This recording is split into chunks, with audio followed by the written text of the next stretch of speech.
Majority Report with Sam Seder. The destiny of America is always safer in the hands of the people than in the conference rooms of any elite. Sam Seder. They are unanimous in their hate for me, and I welcome their hatred. We must guard against the acquisition of unwarranted influence, whether sought or unsought, by the military-industrial complex. The Majority Report with Sam Seder. Ever get the feeling you've been cheated?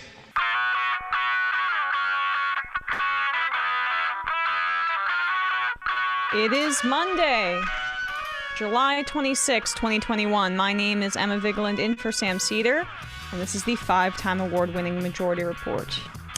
We are broadcasting live steps from the industrially ravaged Gowanus Canal in the heartland of America, downtown Brooklyn, USA. On the program today, Tom Zoellner, author of Island on Fire, The Revolt That Ended Slavery in the British Empire. Meanwhile, COVID cases surge in the US, specifically in less vaccinated states, and worldwide, and new data shows that the risk for children may be greater than ever before, as hundreds of children in Indonesia have died in the past weeks. The Delta variant has been running rampant over Southeast Asia. The Biden administration seems to be trending towards greenlighting booster shots of the Pfizer vaccine for those 65 and older, as data reportedly signals some drop-off in effectiveness after 6 months. This is as states and cities begin trending towards vaccine requirements, at least in very blue areas. New York City Mayor Bill de Blasio is requiring all city workers to be vaccinated by September, or is requiring weekly testing. Pelosi has appointed yet another GOP critic of Donald Trump to the January 6th commission, and Kevin McCarthy is pissed, but there's not much he can do. Sad. In Hungary, thousands of LGBTQ demonstrators took to the streets in protest of Prime Minister Viktor Orban's recent law equating homosexuality and pedophilia, and he scrubs non-heterosexual sex education from schools as well with that. And lastly, Frito-Lay workers on strike ratified a contract over the weekend with mixed results, ending suicide shifts, but maintaining forced overtime. All this and more on today's show. Welcome to the show, ladies and gents. Sam is out today. We have a great show for you, though. We're going to be having an excellent discussion, another historical discussion on slavery and its impact, and the rebellion in Jamaica specifically, which I think fits quite well into a lot of what we've been talking about with Haiti and the legacy of colonialism and slavery throughout the globe, and specifically in relation to the US and to Britain and many more. So that's going to be a great discussion. Donald Trump, by the way, peeked his head out over the weekend, which predictably entertaining and terrifying. Let's actually take a listen to some of what he had to say here. Trump is trying to ride this impossible line, at least impossible for someone who isn't fully in the MAGA camp already, of taking credit for the vaccine while also appealing to the burgeoning anti-vaxxer crowd that people like Tucker Carlson have recognized as an untapped resource for the Republican and conservative and white supremacist project. People who would, at least for Tucker's purposes, he's interested in maintaining an audience. But this seems to be someone that Trump has identified, or a constituency that Trump has identified as well, which is evidenced by the fact that he got the vaccine right before he left office in January and did not tell anybody about it. So now this is his current posture. It's not necessarily tenable, but it may not even matter. Let's take a listen to what he had to say. How about the vaccine? I came up with the vaccine. They said it would take 3 to 5 years, gonna save the world.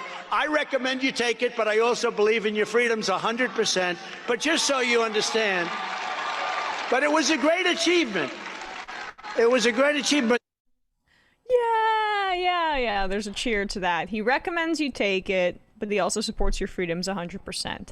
If someone who wasn't Trump had said that, it would have been called some sort of totalitarianism, a complete imposition on your freedoms. But it's still also framing the vaccine as antithetical to freedom, which of course it's not. It's actually conducive to freedom. It allowed me to go see a Mets game. It allows you to travel freely, and it's just a necessity we're seeing the necessity of having those, or encouraging people to have the vaccine because of what we're seeing from the variant now.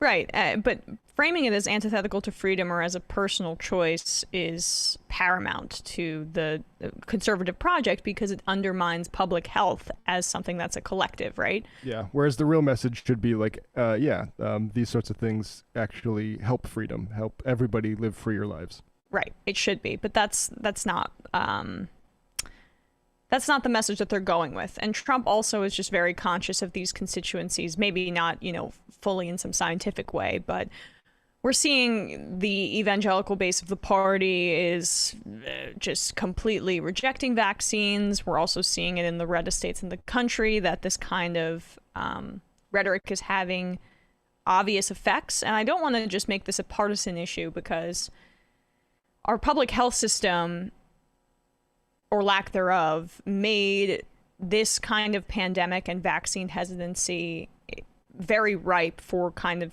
the exploitation that we're seeing on the right. Black Americans in this country are quite skeptical of our healthcare system, given the amount of medical racism and exploitation and pain that we as a society have caused in that area, which makes a lot of sense. And then on the right, you have people who are more religiously inclined, and there is a project that people like, as I mentioned, Tucker Carlson, Trump, people on the right are undergoing because it meets their ends, and are trying to see that through. So there's separate tracks. We can't make it all about the partisan infighting between Republicans and Democrats because that doesn't accurately reflect what's happening here. There's also just this undertone of, look at how untrusted our system is. Yeah, I mean, Canada has Trumpers too, but they also were able to get people vaccinated immediately. So there's a bunch of dynamics here. So Politico is also reporting that in Alabama and Louisiana, partisan opposition to the vaccine has been surging alongside the Delta variant. Many people are turning down COVID vaccines because they are angry that President Donald Trump lost the election and are sick of Democrats thinking they know what's best. I mean, that's definitely part of it. So somehow some of those two things are interloped. Yeah, I also just want to register some good news, which is that there's an uptick in vaccinations in particularly Arkansas. And so it might happen that it is the case that the media can dumb people down so much until it actually starts affecting them. And then it's like, oh, crap. I don't know particularly how good of propaganda those stories of this person is on the deathbed and said they're still not sure if they'd get the vaccine is. I don't. Oh, that's just a way for liberals to right. It's a masturbatory exercise. But the fact that things like that are happening is that's not mediated to people, right? Mm-hmm. They're knowing that happened to a cousin or relative of theirs, and hopefully, maybe we can see the rest of that in the Midwest. There's data to buttress it because Ron Klain of the White House, of the Biden administration, tweeted that I think it was yesterday or the day before was the biggest sign up they'd seen in weeks for vaccines. So there is some silver lining to this, but right, if you're looking at Trump's position logically, there's no way to square those things. That's a fruitless exercise, and I still remain quite amused that he's taking credit for the production and manufacture and research of the vaccine, which is exactly how he framed it. Well, that's what's so funny about this sort of contingency online that's like, oh, just call it the Trump vaccine and then everyone will get it, when in reality he can have it both ways when he wants. It's my vaccine and I support your freedoms to never take it. Right, and then met with a cheer at the Turning Point USA conference. Nuts. We have to take a quick break, but when we come back, Tom Zoellner, author of Island on Fire, The Revolt That Ended Slavery in the British Empire, he will be here. But first, let's take a listen to Sam, who has some wonderful ads for you today. Thank you, Emma. Today's sponsors, or at least one of them, is Harry's. With Harry's, you don't have to choose between a great shave and a fair price. And now Harry's is offering listeners their starter set at harrys.com/majority. Folks, as you know, I am not partial to shaving very often. Once or twice a week for me these days. But when I do, Harry's delivers a close, comfortable shave, and they do so at a fair price, still as low as $2 per refill. Their blades are designed to stay sharp. In a recent study, guys who shave 4 times a week said their 8th shave was as smooth as their first. So if you're a guy like me who shaves 1 to 2 times a week, dude, you're set with one blade for the entire month.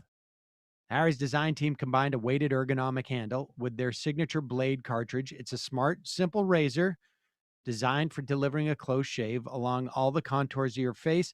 They stand behind their quality of their blades so much that they have a 100% money-back guarantee on harrys.com. The things I love about Harry's? The trimmer blade head for my asymmetrical nostrils and the weighted, sort of very simple, clean handle. Check it out, folks. Harry's is great, and they're giving their best offer to Majority Report listeners. New Harry's customers get a starter set at harrys.com/majority. You'll get a 5-blade razor, a weighted ergonomic handle, foaming shave gel, and a travel blade cover, a $13 value, all for just $3. There's never been a better time to try Harry's. Go to harrys.com/majority to redeem your offer today. Folks, always nice to do something nice for yourself, particularly these days. I mean, I have to say, I'm still, there was the pandemic stress, and now there's this sort of like almost post-pandemic stress, like almost post-pandemic. Well, regardless, point is, treat yourself nice. And what's a nice treat for yourself? Well, if you're a bra wearer, Third Love Comfort, a little TLC. Third Love knows the science behind top to bottom comfort without sacrificing style. From perfectly fitted bras and underwear to quality sleepwear. Putting on your essentials feels like indulging yourself every day. Look, folks, it's the small things like that. Check out Third Love to find your new favorite everyday essentials, from their new feather lace collection to their #1 rated 24/7 classic t-shirt bra. The simple fitting room quiz factors in size, breast shape, current fit issues, and your personal style to find the perfect bra and underwear for you. If you have any questions, they have fit stylists, and they're available for one-on-one chats. Their perfect fit promise means that if you don't love it, exchanges and returns are free. So far, Third Love has donated over 40 million in gently used return bras to women in need. They support charities in their local San Francisco Bay Area and across the U.S. Folks, not a surprise, I don't wear a bra or loungewear, women's loungewear. However, our Third Love, or actually this is our second one, second Third Love tester wrote that the idea that I had 60 days to try out a bra drew me in. But in the end, I don't think I've ever had a better experience buying clothing online, certainly not when it comes to the bras. Their Fit Finder worked like a charm. The choice of styles, amazing. Both the bras I ordered were the perfect fit, and they're incredibly comfortable and cute and subtle. So check it out, folks. You deserve some TLC. That's Third Love Comfort. Go to thirdlove.com/majority now to get 20% off your first purchase. That's thirdlove.com/majority for 20% off today. Check it out. Now, oh, and don't forget, all of these links will be in the show description and in the YouTube description. And also, it's your support that makes this show possible. Become a member today at jointhemajorityreport.com. Now, back to Emma and the show. We are back, right? We're back. And we would like to welcome to the show Tom Zoellner, author of An Island on Fire, The Revolt That Ended Slavery in the British Empire. Welcome to the show, Tom. Thank you. It's good to be here.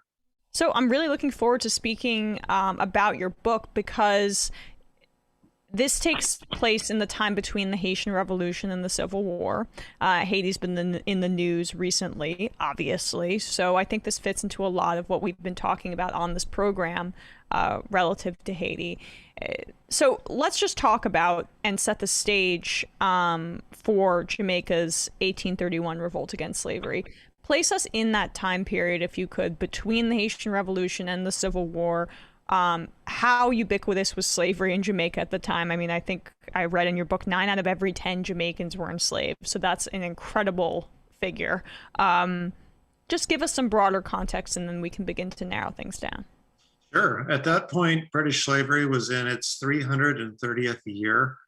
It was a lasting and extremely profitable institution for the empire. They raised sugar as a monoculture. That is to say, that was really the only thing going on in Jamaica, was the production of this nutritionally worthless product, which nevertheless fueled an addiction back in the mother country. And in order to raise it, required this unspeakably cruel institution, which was multi-generational in nature, which required fear and torture to sustain it.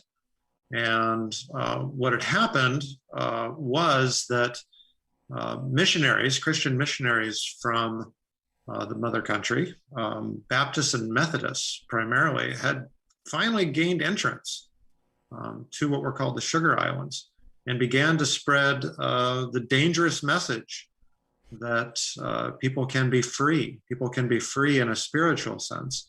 And this bled over into a more political message that we can be free in a material sense. And I want to touch on that, because that was an incredible dynamic that you laid out. But let's back up a little bit to talking about how the British seized Jamaica in the first place in the 1600s, and how that kind of set up an economy and an infrastructure for what we saw 200 years later. Sure. When Britain deposed its king and appointed Oliver Cromwell the Lord Protectorate, he had an aggressive foreign policy, in particular something that he called the Western design. Comparisons with the modern day are always, tricky, but this might be compared to the U.S. going into Iraq. This was this patriotic thing that we're going to seize the Caribbean islands from the Spanish. And the seizure of Jamaica was kind of a comic opera. Nothing went right, but they stumbled into a military victory and claimed what happened to have been, for them, one of the most profitable islands in the Caribbean. And that was where you really saw slavery ramped up into a commodity level concern. So, I mean, there were the twin, I guess, commodities of slavery and the role that Jamaica played in that, which I want to ask you about, and sugar. So would you say those were the two primary fundamental economic drivers in Jamaica for Great Britain? No question. Those were the twin foundations of the economy. And so then talk a little bit more about the slave trade and Jamaica's role in the slave trade. Sure. Jamaica was what was known as the slave depot of the Caribbean. That is to say that kidnapped human beings from Africa were taken primarily first to Jamaica and then traded throughout the rest of the British possessions in North America, what would eventually become the United States among them. And so the harbor at Kingston and Port Royal was the first site of the New World that a newly enslaved person was going to see. And, there are reports, really vivid, heartbreaking reports of a kind of a catatonia that would descend upon those who were entering a horrific new life at that point. They had already survived the Middle Passage. And what they saw in front of them was this riotous explosion of verdure, the whips, gangs, this new language. Many enslaved people were afraid that the white people were going to drink their blood. It brought a sense of overwhelming depression, quite understandably so, among those who were exposed to this atrocity. Well, I mean, your first chapter of your book describes Jamaica as the suburb of hell, which, given the description of the heat, of the brutality, of the frequency with which slaves would be killed within years of them arriving and being brutally forced into labor, of course, for years until they were seen as too old or too useless, not even allowed to breed because it was cheaper to import slaves. I guess just if you could emphasize and talk about some of the practices that made it so brutal, specifically in Jamaica. Sure. You mentioned a suburb of hell, and that's what some folks in Britain were calling Jamaica, actually. There was never a unified enthusiasm back in the mother country for this practice. There were jokes, for example, about the bricks of the city of Liverpool, which was Britain's greatest slave trading brokerage city, that those bricks were sealed with men's blood. The image of a West Indian trader, which was, of course, a euphemism for slaveholder, becoming a person of obnoxious, vulgar wealth. That was a stereotype. And there's a lot of truth to it, throughout British society, that these folks who had profited from this atrocity were ridiculously wealthy, gold-plated coaches, more wealth than the British monarchy. Jamaica itself was regarded as kind of a Wild West, a place where statistics showed that if you were a young white man going, and they were almost all men, going to make their fortune in this atmosphere, that you would have an income that was 57 times that of one of your compatriots who had gone to New England. Wow. Yeah. A bit of a new money dynamic, right? Where it's seen as gaudy, seen as ostentatious, and of a lower brow as well. Correct. I mean, again, a rough comparison, not completely accurate, but you might think of the way that a well-bred Bostonian of the early 20th century might look at an oil tycoon from Texas. Great wealth, but the perception of a lack of breeding, a lack of in morality for many Britons who were never quite comfortable with the enslavement of kidnapped human beings. Right. It was not genteel, I guess. And you mentioned Cromwell earlier. I wanted to ask, and of course the English Civil War. What was a difference that you observed, or that there was, between British imperialism under Charles I versus under Cromwell after he took over? Sure, that was a brief period of exuberance and of jingoism in British foreign policy, and the shape of the Caribbean today can be largely attributed to the consequential events, in that decade, where who was going to be the colonial masters of what island was shaken out. Right. I want to fast forward a little bit to then, now that we've kind of given a lot of the context for that relationship with Jamaica, to Tackis Rebellion in 1760. Because then, of course, there were lessons learned for what was to come in 1831. Talk a little bit about Tackis Rebellion. Sure. And in so doing, I want to hold up a really good book by the Professor Vincent Brown, who wrote an eponymous book about Tackis Rebellion, which made the point that this was a long war. that every 5 years or so, uprisings of enslaved people, mass uprisings would happen in Jamaica and in the other sugar islands. Some were larger than others, and this was regarded as a cost of doing business. You know, this was the reason why, if you were a white person in Jamaica, a white man, you would be required to go out for militia service.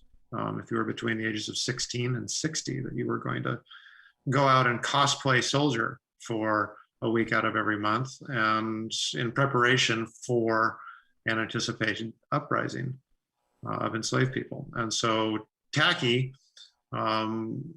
anticipated some of what would happen in the 1831 rebellion. He swore people to secrecy. It was a desperate military gambit, largely improvised, but yet one that also showed a military acumen, which both frightened and impressed the British, you know, who had been conditioned to view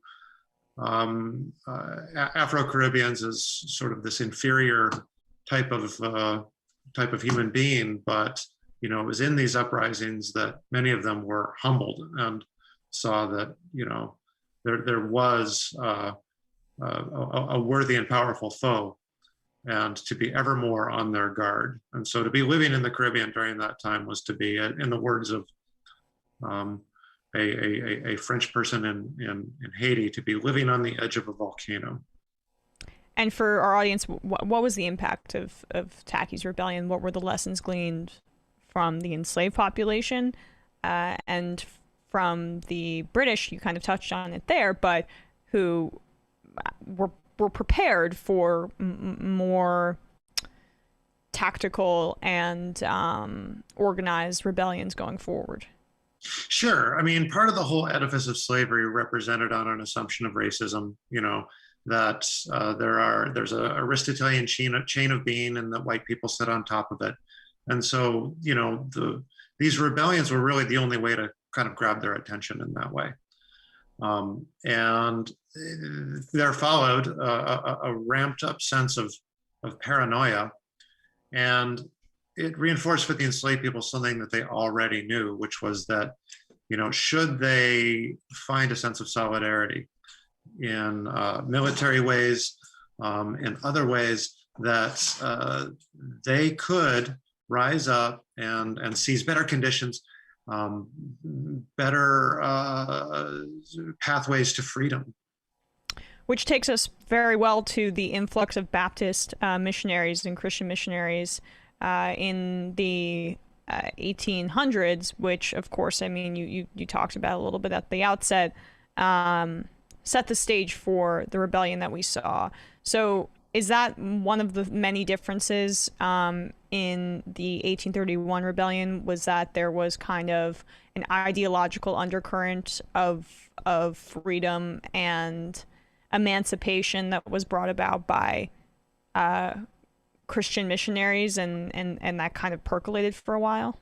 Yes, the primary difference was that this was the spirit behind the 1831 rebellion, which was the final one, and the one that really brought true freedom, true material freedom to the enslaved people, was that it was nonviolent in spirit. That the white missionaries were able to set up little church groups, circles of Bible readings, and they deputized enslaved people to speak to fellow enslaved people, taught them to read, which was regarded as an extremely dangerous thing to do, to bring literacy to an enslaved person. That was dynamite. And one of those quote unquote deputies, called the Deacon, was a guy named Sam Sharpe, who began to fuse a traditional Christian message, that is to say, the truth will set you free, no man can serve both God and mammon. He began to fuse this with not just a spiritual promise, but a material promise. And in there was a little bit of interpolation on his part. He repeated a conspiracy theory, which was that the King of England, William IV, had signed what was called a free paper, essentially an emancipation, but that the white slaveholders of Jamaica were keeping this secret.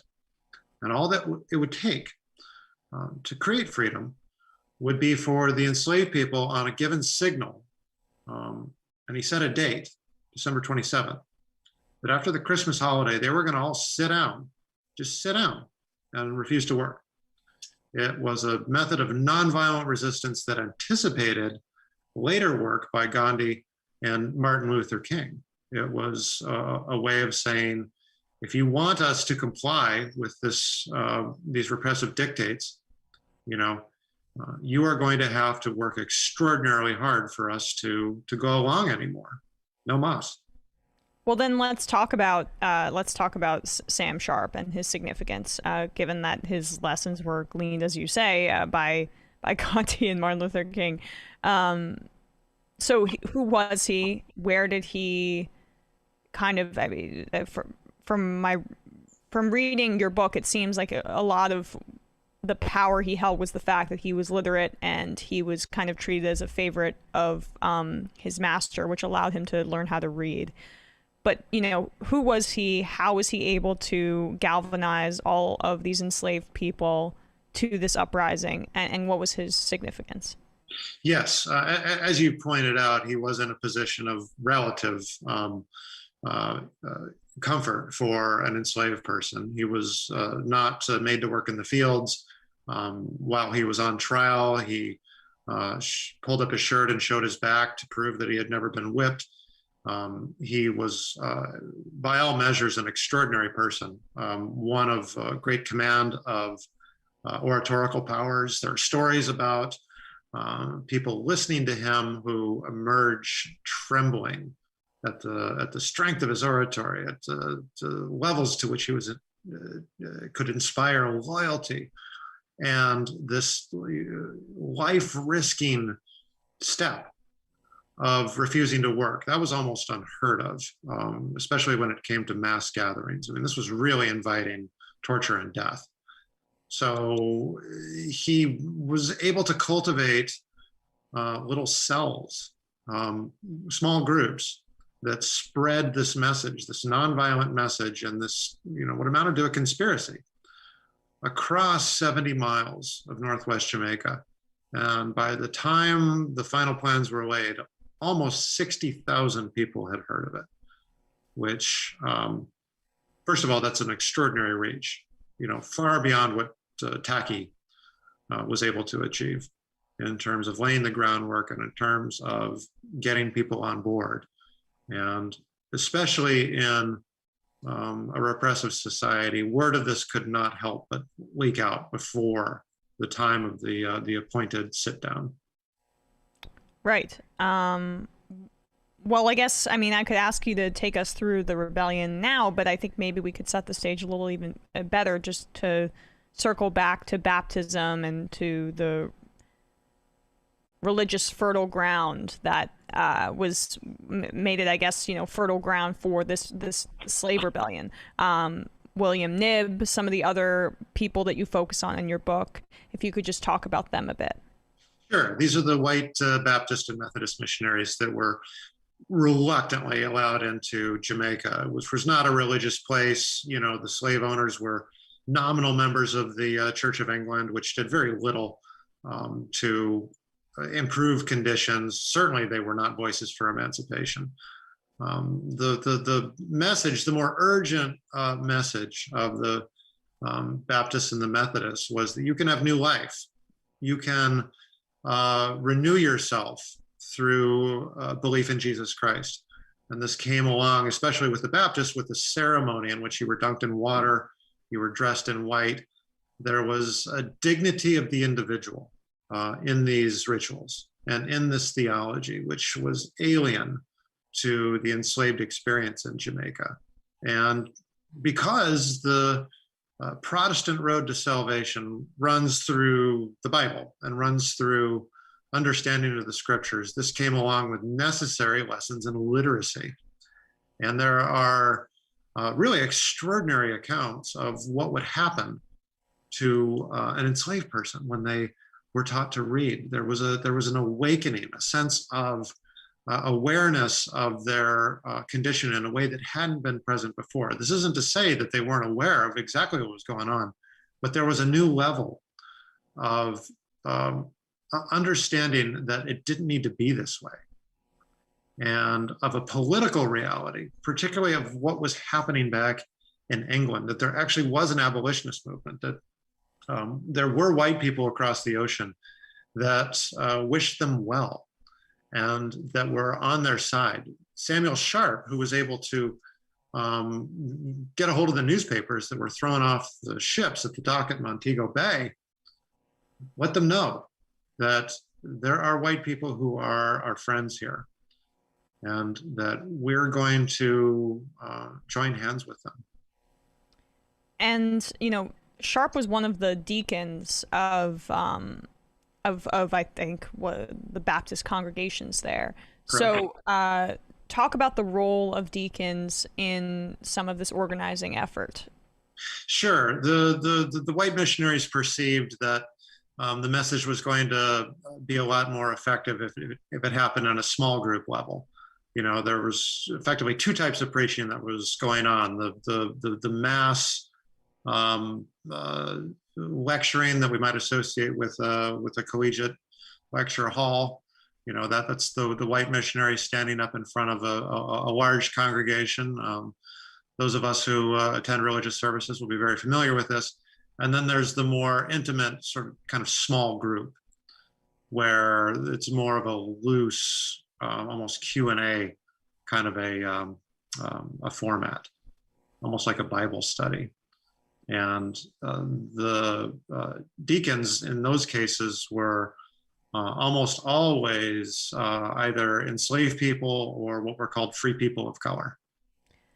So, it gives one people of color or enslaved people, I guess enslaved people in this case, this idea that they can have agency, one through the scripture, but also through the leaders that are speaking to them, with Sharpe being one of them, which I think is one of the fascinating wrinkles of this, and also how this was kind of a lesson in political organizing that we could see and use to this day. One, that there's this macro level organizing effort, and that it's also quite communal and smaller, which was just, really excellent in terms of the lessons that we could learn on the left here in the United States. Surely. And in fact, this was a real revelation for me. This was one of the real surprises of this book, was that, let's be clear, the British were incredibly embarrassed by this revolt and did everything they could to erase it. And we're talking here about, of course, the British colonial government. All right. And so Sam Sharpe was hung in May 23rd, 1832, and they tried to immediately forget him. And so it would not be accurate to say that Sam Sharpe inspired Gandhi or inspired Martin Luther King. Okay. They hadn't heard of him. Very few people outside of Jamaica, outside of Jamaican Christian circles, had heard of this guy until 1975, which is a whole nother story.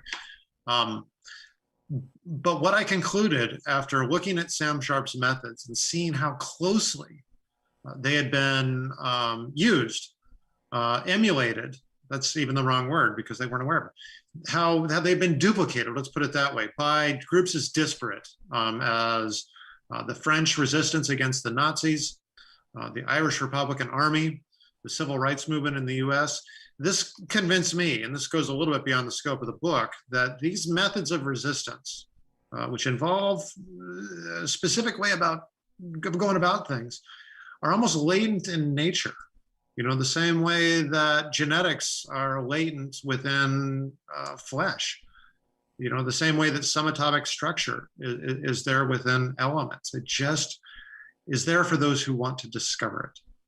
And Sam Sharpe, in a incredibly repressive, out of the way place, discovered these elements of resistance.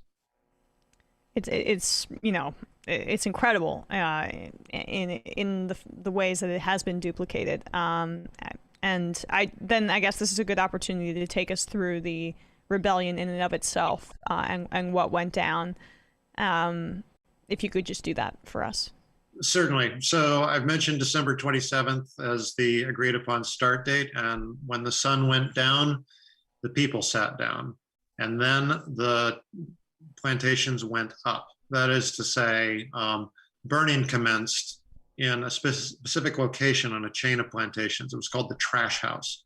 This is where the waste product from the sugarcane, which was called bagasse, a French term, where enslaved people lit that part of the sugar estates on fire as what's been called a flaming telegraph to signal to the northwest part of the island that it's game on, that this is happening, this wasn't a rumor. It's now up to you, if you've sworn to do this, to join in solidarity with us and sit down and refuse to work. And there are vivid descriptions of these fires. No one who saw this ever could forget it, the way that the Caribbean sky looked with these orange flames creating this vermilion glow in the sky. This terrified the white ruling class. The militia was immediately called out into the field. The small detachment of the King's Army that was at a garrison post in Kingston boarded ships, sailed around to the north side of the island, and then what followed was 5 weeks of chaos. Sharpe's rebellion was nonviolent, but he also made it. The evidence indicates he made it clear. Look, if they're going to come and try and take your life, you can fight back. You can fight to preserve your life. And what was some of the death that we saw? It was almost all white on black violence, not surprisingly. The official death toll has never been calculated. I found evidence to indicate it was between 500 and 600 enslaved people who were either shot on sight in the field, not even in the context of battle. This descended into human hunting. These quote unquote drumhead court-martial trials, which lasted 5 minutes if you were lucky, and resulted in immediate firing squad or hanging. For, as I've said, a period of weeks, the enslaved people held the upper hand tactically. And what's remarkable to me was that the death toll among whites was so low. The official count reached years later was 14. I found evidence to indicate that was exaggerated, that there were really only 2 confirmed deaths of white people, and one of those was in combat. So, given the enormous abuse that enslaved people had suffered, and that they had an opportunity to wreak havoc, revenge on their white masters and did not do it, was, I think, incredible testament to Sharpe's message of nonviolence. That's unbelievable. And you mentioned that he was executed some months later. I guess just talk about him and his legacy a little bit more. How his trial went down, the effects of that, and then of course I want to touch on the aftermath of what this caused in terms of slavery abolition. Right. As I mentioned, he was hung. They took months longer than they normally would have. They wanted to interrogate him day after day to, first of all, understand if there were any co-conspirators still on the loose. Secondly, to learn what they could about those methods of resistance that I was talking about earlier.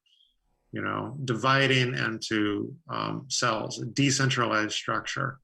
The British wanted to understand this to forestall future rebellions, and then they hung him and tried to erase him. But it was too late. News of this, the astonishing scale of this rebellion had reached London a month later, which was the amount of time it took to cross the Atlantic. And this was a second, if you will, island on fire. This galvanized the abolitionist movement. And more than that, it was a wake-up call to Parliament and to the Colonial Office that the expense of maintaining slavery was just going to be too much. To make another modern analogy, it was the rather cold-blooded calculation that this country has had in getting out of Vietnam, getting out of Iraq, getting out of Afghanistan, the notion that the cost-benefit analysis is just not there. And so while there was a sense of Christian charity, there was a sense of secular humanitarianism that propelled this, the mentality on the part of Parliament and the Colonial Office was realpolitik. That the expense and the loss of prestige that it was going to take to maintain this institution was too great. And so this was reparations in order. And reparations, unfortunately, not to the enslaved people who had been, of course, unspeakably wounded by this, but to the slave owners. 20 million British pounds was partitioned among those who lost their quote unquote human property to abolition. You mentioned reparations in the news recently. Jamaica is at least announcing that they're trying to seek reparations from the British government for the institution of slavery.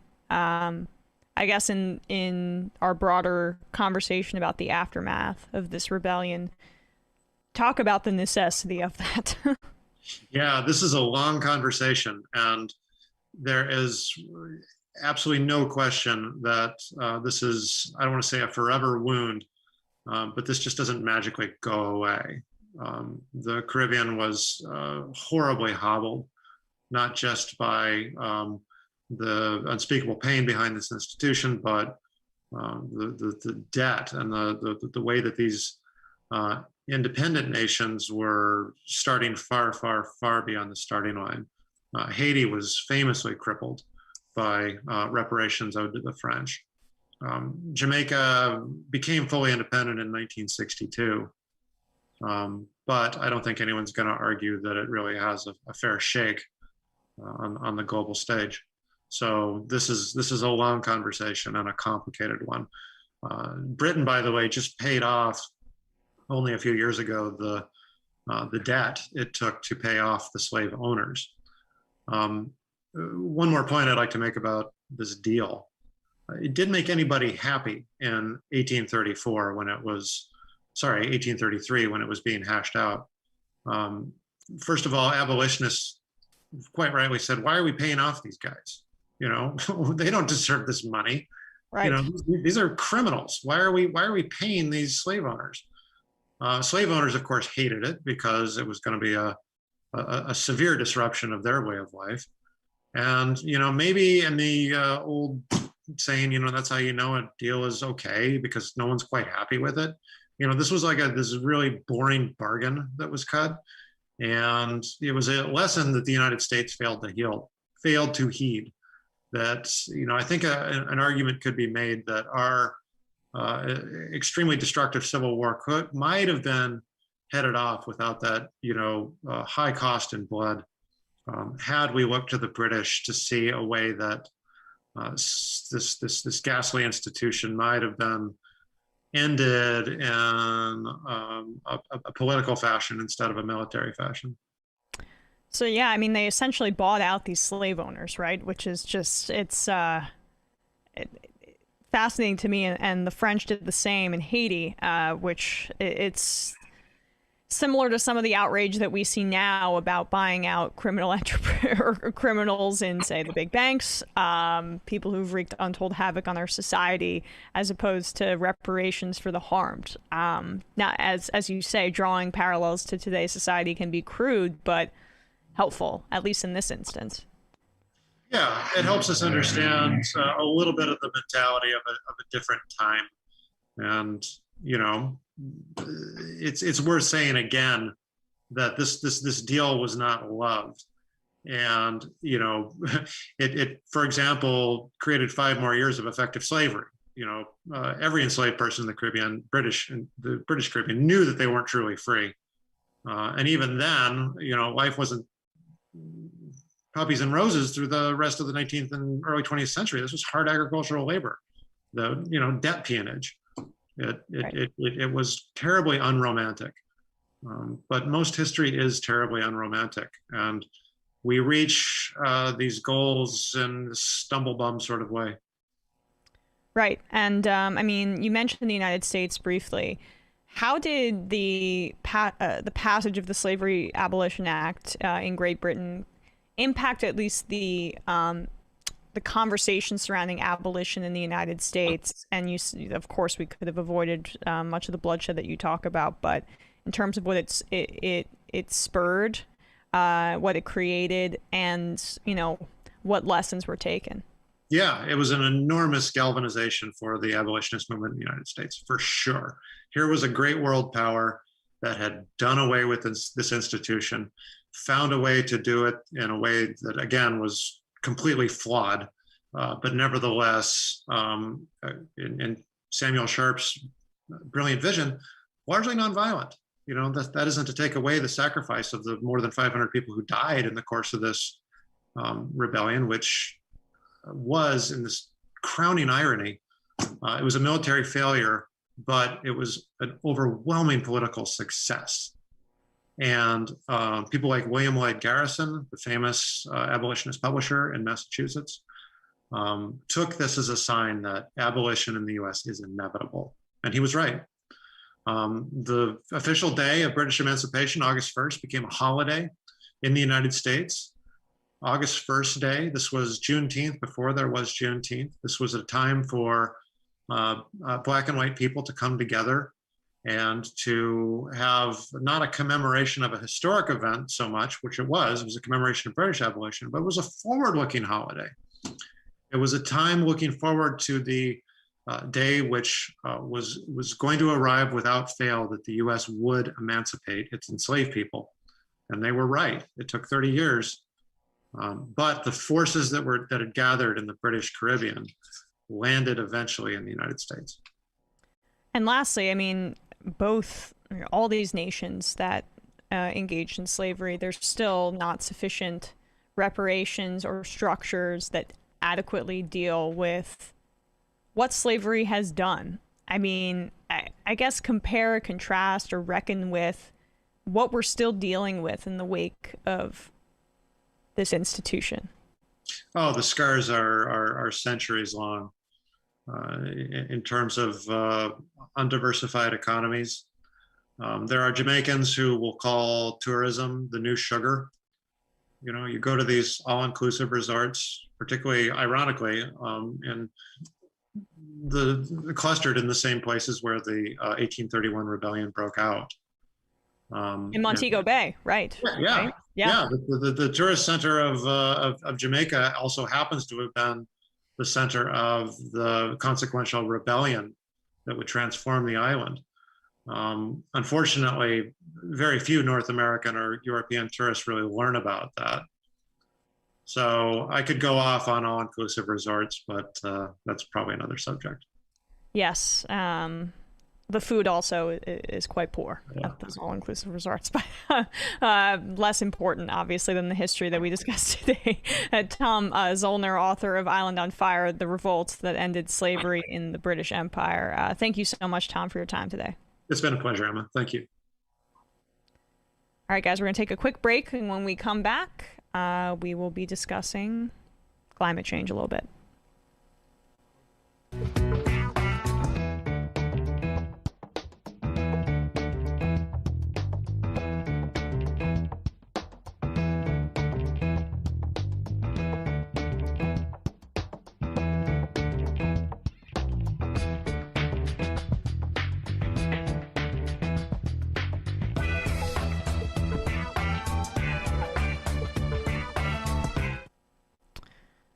Well, that was, I mean, I think I love those history lesson guests. It's always just, you know, I think, you know, comprehensive and important to learn.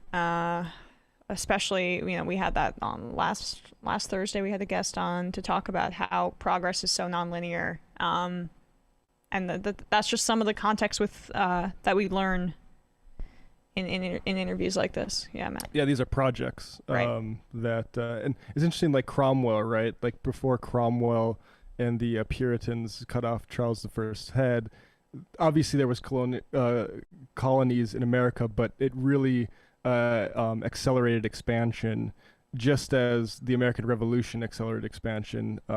Once we had that, overthrew the feudalism, we expanded the exploitation of slave labor parts. Right. Like that. So let's talk about Oregon a little bit, because the bootleg fire, I believe that's the Oregon fire, but there are multiple forest fires that have been ravaging the American West. Oregon is experiencing severe ones as well. And we have this Oregon representative who went on C-SPAN this morning, I believe, who has an opinion on why this isn't really caused by climate change, even though that opinion seems to be backed up by zero facts, zero understanding of the science.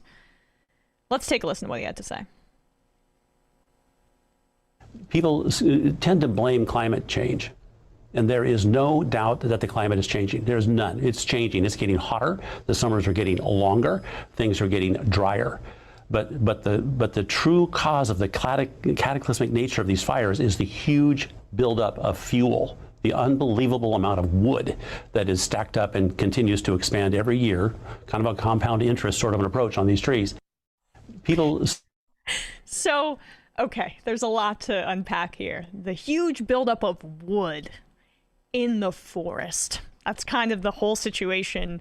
There's a lot of wood in forest. But what he's trying to say, Representative Cliff Bentz of Oregon, who's a Republican, obviously, climate change forces the organic matter that's on the bottom of the forest, that's in the forest. That's how wildfires spread. It gets drier. It heats up more quickly.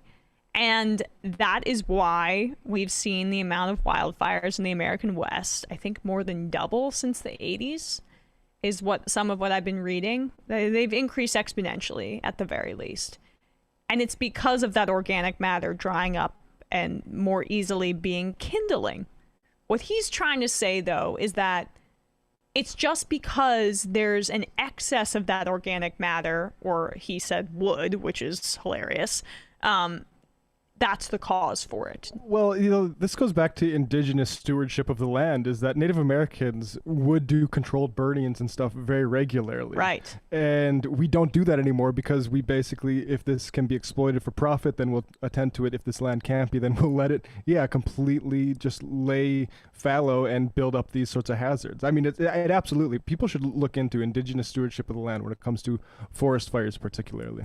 Yeah, and there's stuff that can be done about it. It just becomes more extreme, and it has to be maintained more frequently and more comprehensively when climate change is drying up this organic matter on a more consistent and harsher basis. So it essentially acts as the lighter fluid for the forest fire, and he's blaming the wood that, like, you douse the lighter fluid in. Right? I mean, is that analogous? That's essentially what this guy's trying to say. Yeah, I mean, the problem is in a system of capitalism, we can't actually really address this thing unless it's, a massive government program, which of course all these people are against, but because it's just not a part of our life. We don't live in harmony with nature. Not all sound kumbaya, but that's just an actual fact, and we're seeing what happens when we don't. And another thing that he did there, too, a part of the larger Republican shift on this. Initially, mid-2000s, late 90s, the climate's not changing. The climate's not changing. Okay, well, it's not man-made is step 2. Okay, well, maybe it's man-made. Yes, the climate's changing. But it's really the fact that we are not good enough capitalists, as Matt was saying, to create the forces, or kind of what you're saying, I'm building off of it, to adequately fight against this. I mean, it's the same thing that we're hearing on Fox and Friends. Oh, we'll just build a wall around Florida. Oh, look at the Netherlands, or look at these other nations that are below sea level. Okay, that's all well and good. But what you're basically conceding there is that people who can't afford to live in these areas that are fortressed off and have theoretical moats to prevent them from all of the effects of climate change, that just screw them. That's essentially what you're saying, because there are always people that are going to be left behind, and it's always going to be the poorest. And we have a real problem with climate coverage in general in this world and in the West and in America, where the global South has been experiencing, specifically in poorer areas like Bangladesh, for example, which is kind of ground zero of the climate fight right now. They've been experiencing mass death and destruction and harm from the climate crisis for over a decade at this point. The extremity that we're seeing in the West has been even harsher in those areas. And that's because we live in America and we have resources here that aren't available for the rest of the world. So if you're going to make this claim that we can just basically fix things by picking up the wood in the forest or build walls or do whatever, you better make that a global argument, but they're not interested in that. Yeah, and really when they say like we can have people pick up this stuff, it means like coerced prison labor, almost certainly, not like we're actually going to pay people a job that would sustain them to do this stuff. They're already coercing prison labor to fight the fires as firefighters, and they're dying. So that's exactly right, Matt. All right, guys. To our Peacock audience, we will see you tomorrow, and Sam will be back. Thanks for watching. But if you're sticking around, it's just going to be Bradley, myself, Matt, Brendan, aka Brenda, hanging out in the fun half. We're going to take your calls. We're going to read your IMs. We're going to have a grand old time. But first, Matt, what is happening on Left Reckoning / Literary Hangover? I saw you might have published a new Literary Hangover this weekend. Busy weekend for me. For Left Reckoning, Tomas Kennedy, Florida-based activist, to talk about Florida politics, the DeSantis anti-protester bill, the patriotic education, the how Cuba politics are affecting Florida, both on the Democratic side and the Republican side. His caucus got called out for using a big lie by the former mayor of Miami, Democrat, for emphasizing the embargo. So that's just how Cuba Cold War politics are still alive down there. And big news, folks. Literary Hangover's back. Last night I published a solo episode, William Byrd, The Second Secret Diary, year 1711. We see the Tuscarora War, which also could be understood not only as a sort of like classic Indian war against settlement, but also a slave rebellion, and I get into that. It's up now for patrons at patreon.com/literary hangover, and I will be premiering it live on Twitch either tonight or tomorrow, and I'll put the public podcast up after that too. So, but for now, I'm rewarding my stalwart Patreon members, patreon.com/literary hangover with the new episode. Awesome. All right, guys. Check out Noam McKee's show. Check out what Matt just said. I was about to I was about to say Doomed, but do that too. Even if Binder's not here, I'll still plug his stuff. So we're gonna head into the fun half. 646-257-3920. See you guys there. You are in for it. All right, folks, 646-257-3920. See you in the fun. Are you ready?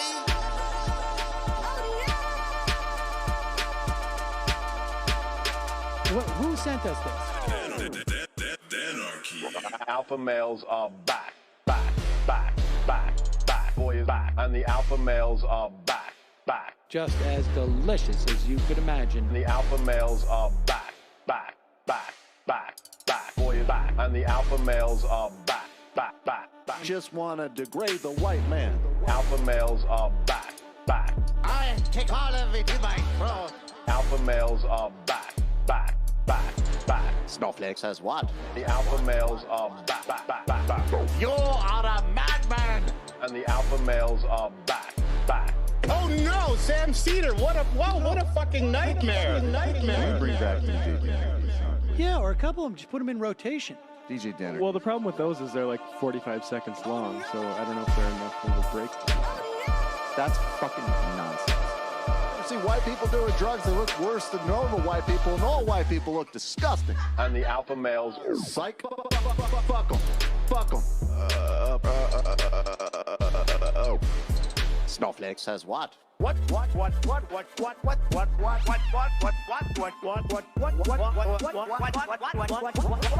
Snowflake says what? A hell of a lot of bank. Okay, I'm making stupid money. Hell of a lot of bank. A hell of a lot of bank. All lives matter. Have you tried doing an impression on a college campus? I think that there's no reason why reasonable people across the divide can't all agree with this. Psych. And the alpha males are back, back, back, back, back, back. And the Africans are black, black, black, black, black African. And the alpha males are black, black, black, black, black, black. And the Africans are back, back, back, back. When you see Donald Trump out there, doesn't a little part of you think that America deserves to be taken over by jihadists? Keeping it 100. Can't knock the hustle. Come on, fuck 'em, fuck 'em. Things I do for the bigger game plan. By the way, it's my birthday. Happy birthday to me, Jew boy. I have a thought experiment for you. And the alpha males are back, back. Africans are black, black. Alpha males are black, black. Africans are back, back. Come on. Come on. Come on. Someone needs to pay the price for blasphemy around here. I am a total pussy, pussy, pussy, pussy, pussy, pussy, pussy, pussy.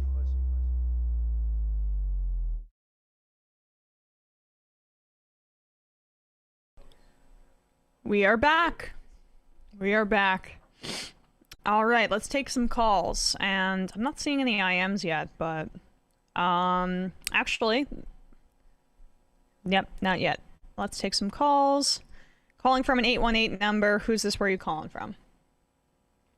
Hey, Emma, it's Dave from Jamaica. Hey, Hi, Dave cool. from How you guys Jamaica. doing? I'm glad you're calling in today, based on our interview earlier. Well, we had a pretty good interview. So I have nothing to criticize about it. It's a pretty good interview. Okay. What I will talk about is the frustration I have looking back at my own history classes. And I've come to the realization it's not just a U.S. problem, but globally, I think most people don't know the histories of their own countries, political history or otherwise. It is very poorly taught in schools and made to be very boring. Like, I'm looking back on it now. I dare say Michael probably knew more about Jamaican history than most Jamaicans, which is a sad thing to say. But then again, I think I might know a little bit more about U.S. history than most people in the States. So there you go. So I was posting this question to you and the crew. How do we combat this? How do we make history, which is important to contextualize what's going on now, more interesting? Oh, man. Especially when people are younger. Well, I mean, I'm going to ask you, Matt, because you're the history buff here. I loved history growing up, but I reckon I came from like a privileged position where that was kind of emphasized for me. But Can you repeat it for me? Sorry. he was just asking, how do you make history more fun and digestible for kids so that there's more of a learned understanding? Oh God. I know it's so broad. That's why I punted. Yeah, I mean for kids. And important. Yeah, I mean, so I guess the way to fundamentally make anything seem important is that you need to see how it translates to empower them in the real world.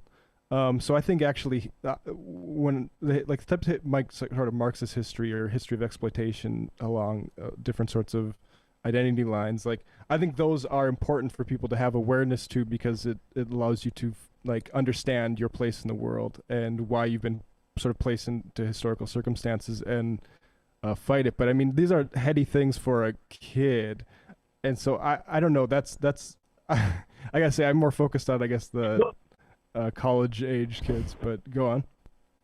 No, the reason why I brought this up, Matt, especially since you're the history buff, and I do enjoy watching your stuff because I learn a lot and contextualize stuff. I'm looking back at my younger days and the amount of pitfalls I could have avoided if history was more of an interesting topic to me in my youth, right? But the way it's taught is so dry, so boring. Well, I have a quick thing. I would say it needs to be. That's why we always like to talk on TMBS about illicit history, because there is like the dry history. But the reason that's dry isn't because history's dry. It's because the history taught in schools is done by committee among like reactionaries and liberals, right? Yeah. And so you're not. Exactly. But we actually have. I mean, now it's the availability of genuine history that gets to the truth of things. Like this is why I'm fascinated with the diary of this William Byrd II, Virginia plantation owner, because you actually see how preoccupied he is with, whipping somebody because they didn't boil his bacon well enough, and also like how often people are running away, and the Tuscarora War breaks out, and his main enthusiasm as they go to meet allied tribes is to try to kiss Native women. You can make a lot of these arguments, but actually, there is something to accessing something that's hidden from you. And so I would say that's probably the best frame, is tell them what the bad authority figures don't want them to know, would be probably the easiest way to get through to a kid. Yeah. And I mean, I guess this is a little. Sorry to interrupt, Eva. I guess I just want to get a little rant out of the way. Yeah. What I'm more disturbed by is, as growing up and still to this day, and speaking from my own country, I'm pretty sure there's similar instances because, as different countries, we seem to do the same type of stuff. I see more people focused on studying Bible stuff, right? Which Bible myths and whatnot, more than actual history, and that still seems to be popular. So I'm not sure what type of techniques they're using to kind of string people along with that one, especially the younger folks. So that's a little rant on my. But that goes back to what I said about, does it be shown to empower you? And the truth is, in a lot of societies, going along with the religious orthodoxy is insanely empowering. It gets you into clubs, it gets you sort of connections. So even though the actual fundamental reality of it's not pointing to anything real, it is a way to empower yourself in real life. And I mean, that's a difficult thing to undo. It's sort of undoing itself, I think, more as the world secularizes. Then, because I wouldn't say, we need to make atheism a priority as the left. I don't think that would be no. thing. But I get what you're saying. Well, it just empowers you in terms of the way brute patriotism empowers people too. I mean, you get to feel like you're a part of a manifest destiny, essentially. That's the extension of it. And on the opposite end. Oh, wait, hold on. Bradley's weighing in. If I may. Yes. Oh, go ahead, Bradley. On the opposite end of that, in terms of, I think the other problem is, if it's not satisfying that, it's not also satisfying the civic religion in America. From my perspective, from New Jersey public schools, for example, and this is just because I'm Iranian as well, so it also is close to home. The 1953 coup is something that is incredibly fascinating, but also incredibly a massive indictment on American foreign policy and American meddling in other countries. That is not, as emphasized, because even though, yes, it's interesting, yes, it's compelling, it's a massive repudiation of any sort of myth or civic religion that would potentially be, steered by school boards wanting to still kind of, regardless of any sort of liberal or conservative bent, not really go too far into saying, America did some pretty bad stuff overseas, and because it didn't really comport with their economic goals or motivations. Appreciate it, Dave. New Bradley. Thanks for taking my call. You guys take care. Yeah, Bradley nails it, right? Later. All right, guys, let's take another call. Calling from a 484 area code. Who's this? Where are you calling from? Hey, how's it going? This is Cody. Hey, yeah, are you on speaker? No, hold on a sec. Sorry, I was just at work. I had my headphones in. No problem. Give me 1 sec. Sorry about that. Is that better? Yes. Who's this? Where are you calling from? Yes, this is Cody calling from Philly. How you guys doing today? Doing great. How about you? I'm all right. Wanted to talk about Colombia. Okay. Kind of I just feel like there is these insane machinations going on right now, and it works in concert with capital, but I feel like the guys over at Machete Mate and TMK, and there has been some sort of synthesis about what's going on. I don't know what that is. I don't know what that two is. podcasts, Machete Mate, Austin Gonzalez and crew, and the TMK is that This Machine Kills. Yeah. Ed Angueso and Jason Sadowski. Yeah, two podcasts. Okay. Yeah, And then they've been doing like some good stuff, but I haven't really, and I know the synthesis exists out there because it must in some fashion, but like there's like this weird thing going on in Haiti with the assassination that happened. Then you have like all of these protests that have been going on for over a year in Colombia, and now Cuba is getting thrown in the mix. And I feel like everyone has kind of been like sort of touching on this, but I haven't gotten like a real, I don't know if anyone's been able like to synthesize like how capital has been functioning in a way in concert. And I don't know if that's like by design by the actors of capital that are mitigating any sort of information getting out, or it's just like not there and like I'm being totally Binder in conspiracy theory. I guess my rough overview of what's happening, I'm very cynical about the emphasis being placed on Cuba recently over protests that frankly like pale in comparison to stuff we saw domestically.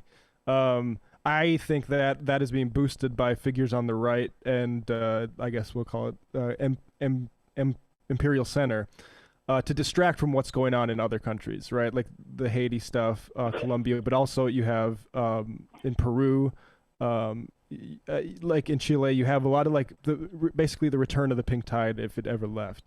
And so I think capital, I think, is not entirely in control of the situation. I think at least from maybe I could be optimistic about that, but I think that's what I view Cuba as. Like we need to try to juice some old Cold War thing because that's the playbook that we have for responding to things like maybe a new constitution in Peru, and also like the dirty business that we're probably facilitating to some degree in Haiti and Colombia. Right. I'm not disagreeing that there's a dynamic relationship of politics going on in South America. What I'm asking, what the ask is like, is there a contextualized analysis of capital's response to the new pink tide? You know, like what was going on in Chile, and now you got Lula also coming back. I mean, these are very dynamic forces at play. But I was wondering, like, is there like a structural analysis that talks about capital's response in concert as far as South America goes, or if you could recommend something or know something like that's recently contextualized, because there's just so much going on. I think that you guys had some speaker on that. The question was posited, like does revolution or like do all these things? Is there like one specific moment? And I think that he said it was many moments like together that bring about revolutionary change. And I'm just wondering whether or not these conditions are being met right now for, sea change. Yeah, I don't know. I think those are probably good places to look for, but I'm not sure as far as like a broader contextualization. Like the people I know are like, that are more specific to each country, on a wide scale. I think it's interesting to at least comment on that, like these far right figures are, with regards to Lula.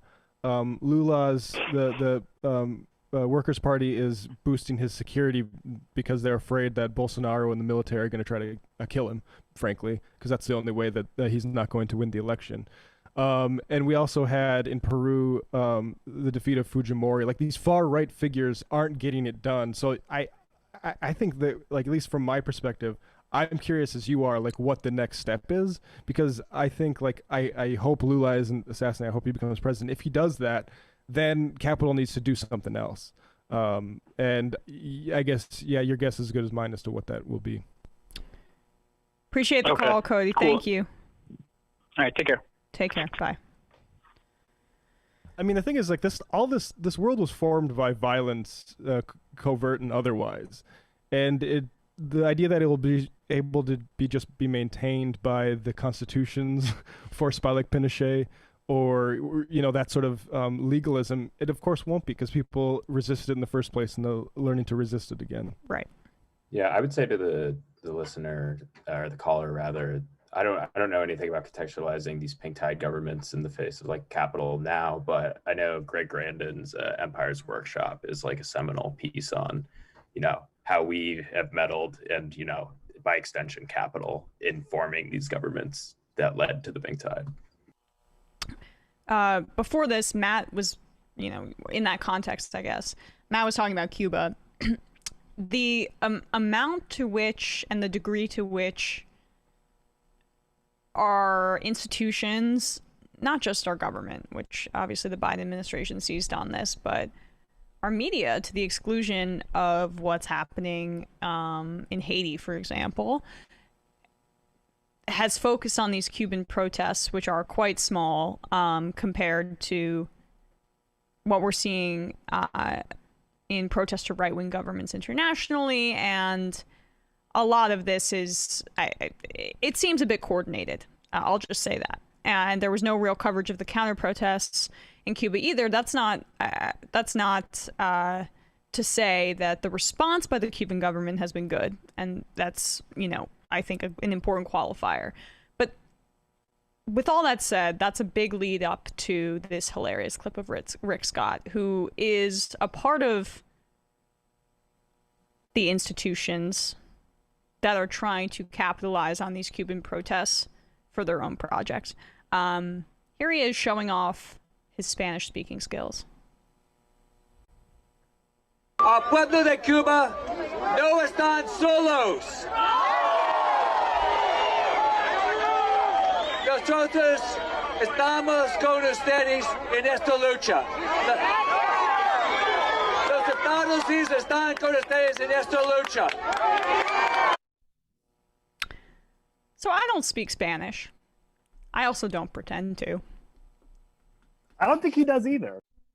I don't think No, he does that sounded either. like he was reading those words off of a card or memorized them. He sounds like Peggy Hill speaking Spanish. He sounds like he was giving off Sarah Palin writing her notes on her hand to Katie Couric vibes. He's giving de Blasio a run for his money as like worst English to Spanish accent. And like when he does his own Spanish counterpart at the press conferences. Right.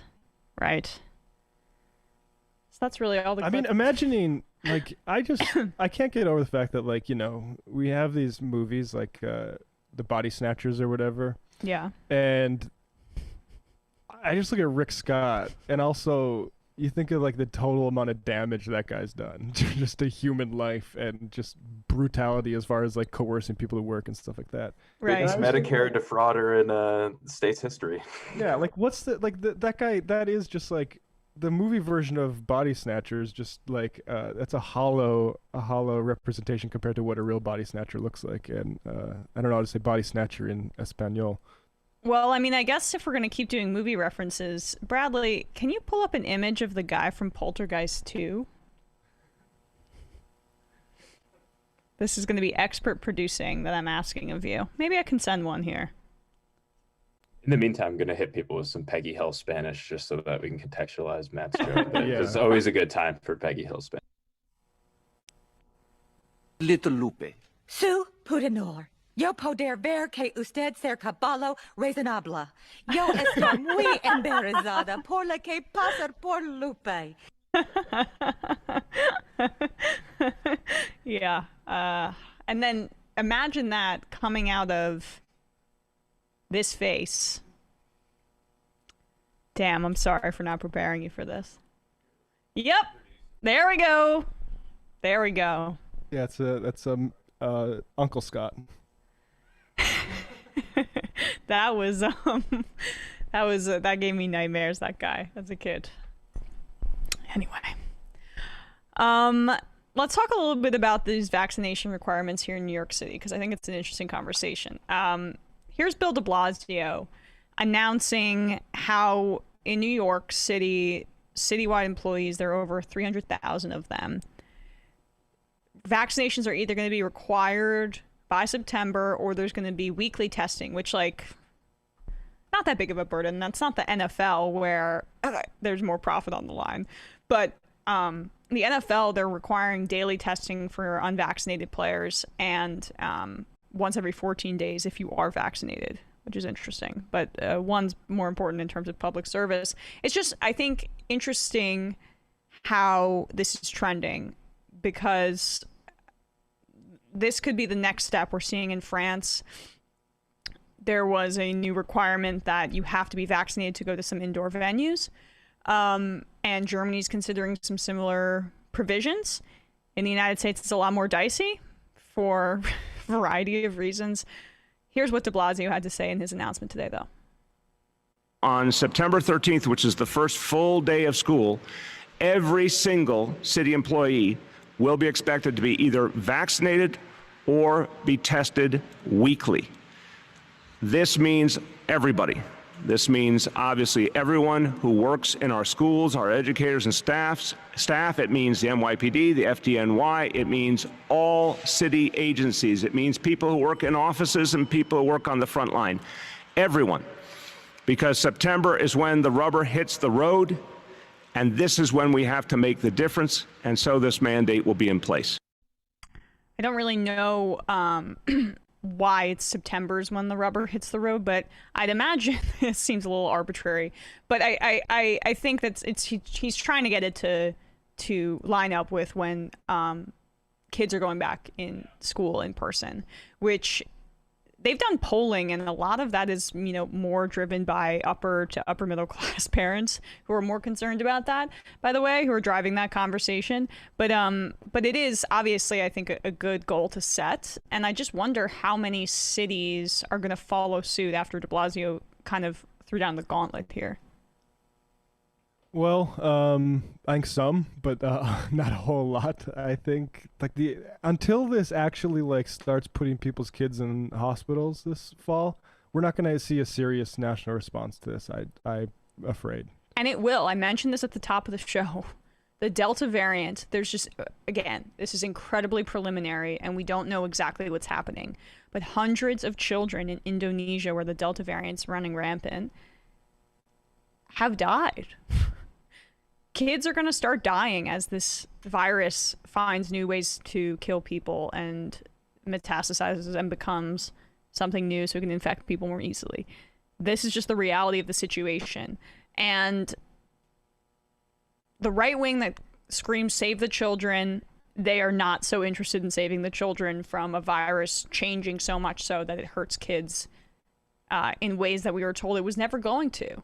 That's if you are for some reason watching this and are still vaccine hesitant, the number one reason you should get it is to protect kids. There needs to be enough adults who are protected against the virus so that it isn't spread to kids, and we don't see children dying from this virus once schools reopen in the fall, because they're going to, whether the bluest of states like it or not. This is going to be an issue. And then, it's like, what happens, the fact that we aren't vaccinating the whole world, what does the next school year look like in the next one? Right. Hopefully I'm hopeful that this is the last variant that we'll have to seriously deal with, but I'm not optimistic that's the case. Exactly. It does speak to a significant arrogance that we have here, that we have vaccines fully available to us, and Africa as a continent is still not 2% vaccinated. Their healthcare workers can't get vaccines. As I mentioned, Southeast Asia is experiencing a ton of outbreaks and mass death, and they are unable to have access to some of these vaccines. So I don't know where this goes.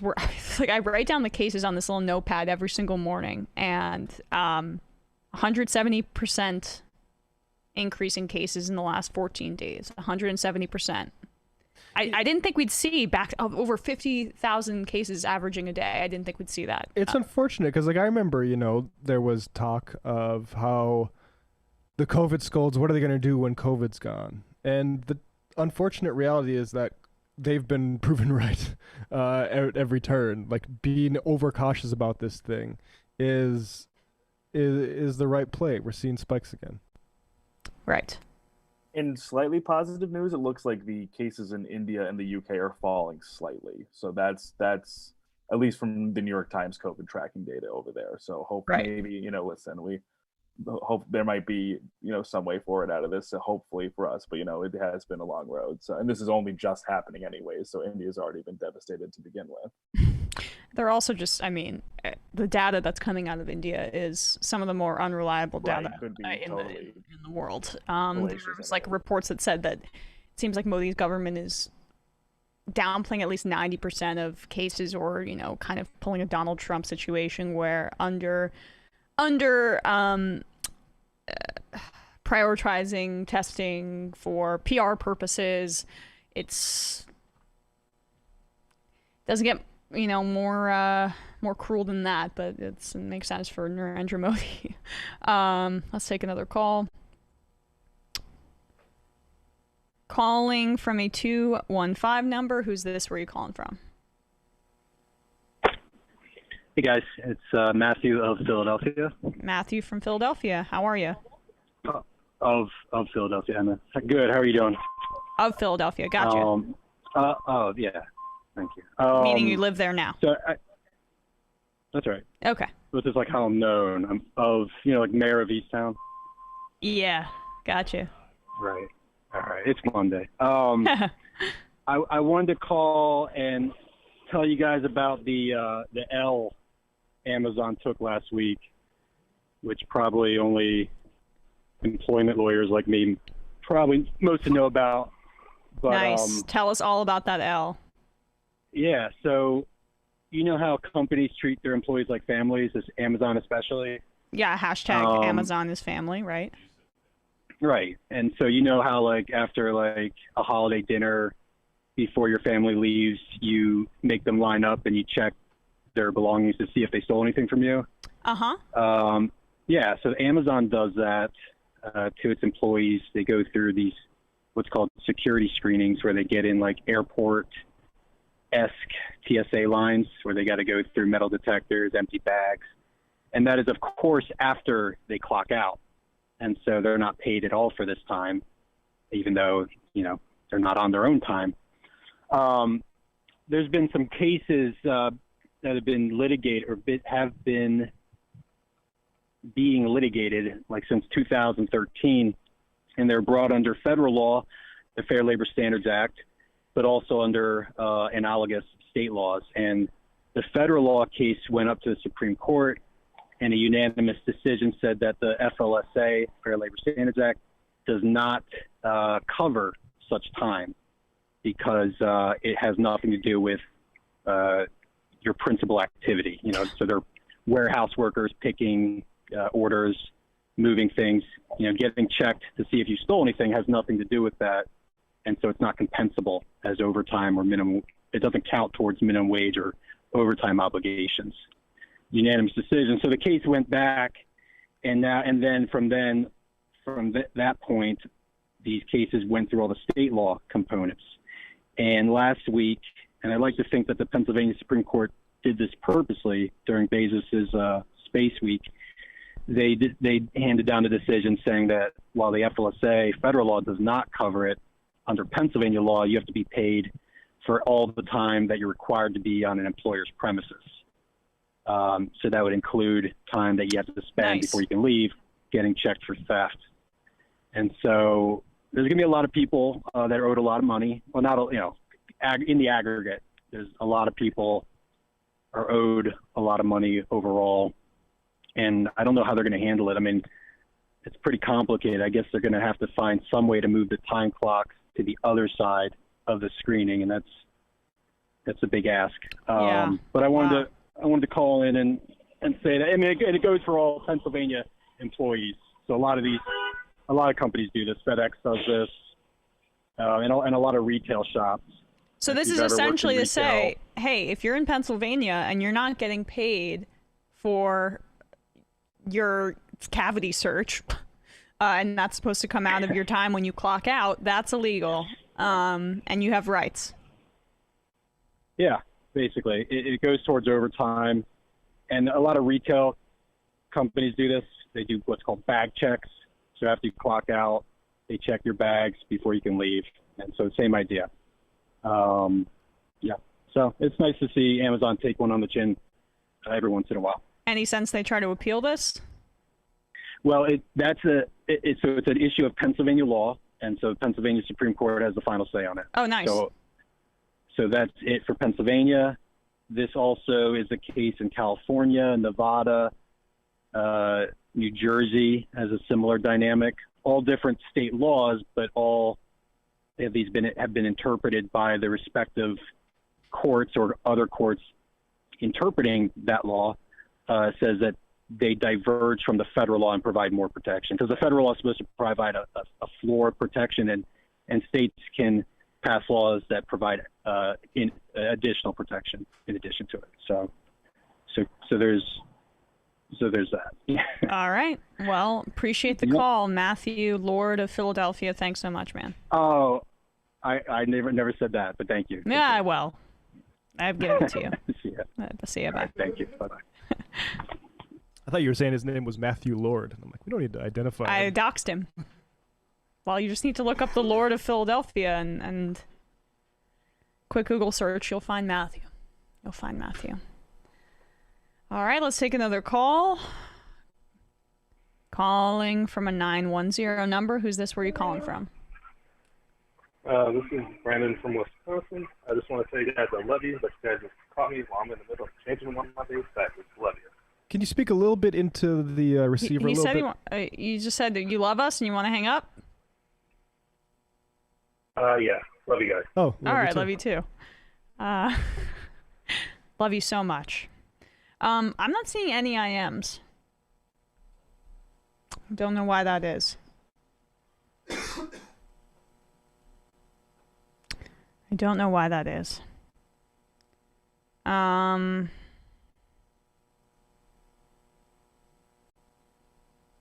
right. Let's do some clips, I guess. Whew. Anything you want to get to, Matt? Damn, I'm like lost without my IMs as my filler option. Yeah, I'll be honest, I'm not familiar how the IM system works, so I can't help you. Yeah, I wish. See, this is what we're kind of doing on the fly here. Oh, let's do that Tucker Carlson clip before we forget. Oh, man. Oh boy, do I have a treat. And then Matt Walsh, maybe. Okay. I have a treat for you guys. Tucker Carlson was confronted, not in liberal New York City, in Montana, at a fishing shop. This is where he's supposed to be among his fellow woodsmen, right? He likes to cosplay as a wood shop. Which I just want to say, fella. as a North Dakotan and somebody who has hunted for at least the North Dakota part of my life, that the idea that you go into Cabela's or any of these sort of like big outfitters, and that every one of the people in there is a fire-breathing MAGA person is a really something that I think people who don't have experience in those situations need to dispense with. Like, you'll get all sorts of type of people, from like conservationists to, of course, you know, the MAGA type people. But a whole lot of, as this video will show, like, it's not just Tucker watchers, for instance. No, I said that facetiously, really, because I used to go to Cabela's all the time in Pennsylvania with my uncle. That was then we go camping. It was a fun time. I kind of liked it because they had the big stuffed animals there, and it was like they had like a big setup in the middle of the place. It's anyway, like a whole like little forest in there. but this doesn't seem like it's a Cabela's. This seems like it's not. It's like a local place in Montana. I'm sure it's outside of Big Sky. That's definitely where Tucker wants to go. But he thought he was in his home base, right? He didn't think he was going to get attacked at a place like this, because unlike Matt and I, we don't have he doesn't have a sophisticated understanding of the American people, right? Let's watch this and experience orgasmic Schadenfreude, and sorry for saying that as well.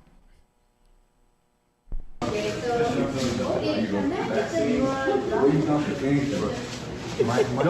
get my I don't care, man. Okay, dude, you are the worst human being known to mankind.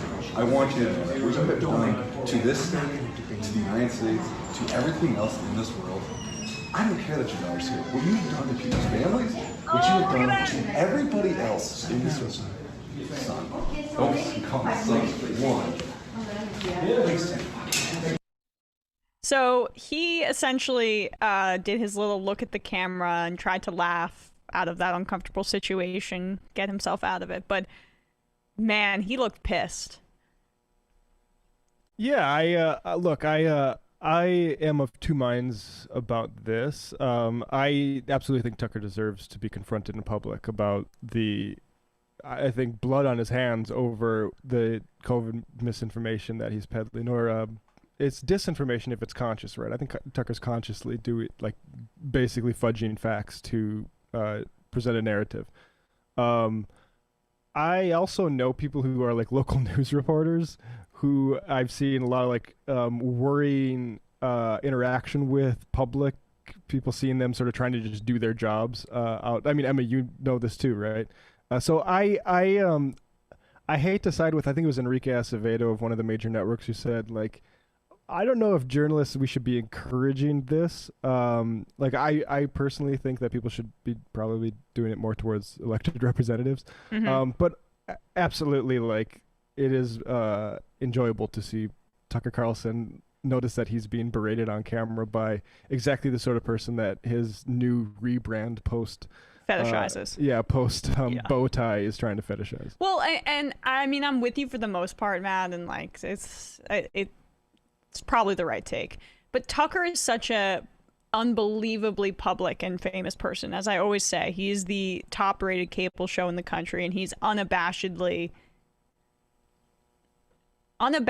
hateful, unabashedly trying to make the country a worse place, unabashedly lying at every turn, and unabashedly naturalizing racial hierarchies with Charles Murray. Yes, right. Unabashedly promoting white supremacy and knows he's doing it, and consistently has secret messages in his monologues for white supremacists on purpose. So I enjoyed that purely because there's journalists and then there's Tucker Carlson. And I think that sometimes when somebody achieves that kind of status, he's a bit above that kind of, I think, protection. It's not journalism. It's demagoguery and punditry on like a mass-produced monopolistic level. So, you know, you're a better person than me, but I very much enjoyed that. I really did. And as someone who's very cynical about Tucker, I think I genuinely, earnestly don't think he believes a word that he says. I think he sees where the money is, and that's where he goes. I will say, I wonder if potentially this is something that might jolt him even at 1% to think, oh, like I'm being confronted in public because people are so disgusted at how odious my program is. Dude, he's just not going to go in public anymore. That's an idealistic, hope there. My only other concern, in terms of what Matt's saying, is I just hope this guy doesn't then become, the A block on Tucker's show tonight and essentially have his house surrounded by people, wanting to get a piece at him, Also, Bradley, your mic's echoing a little bit, so I think, don't worry about it. But no, it's all good. We just got to get you on one of those fancy mics Matt has.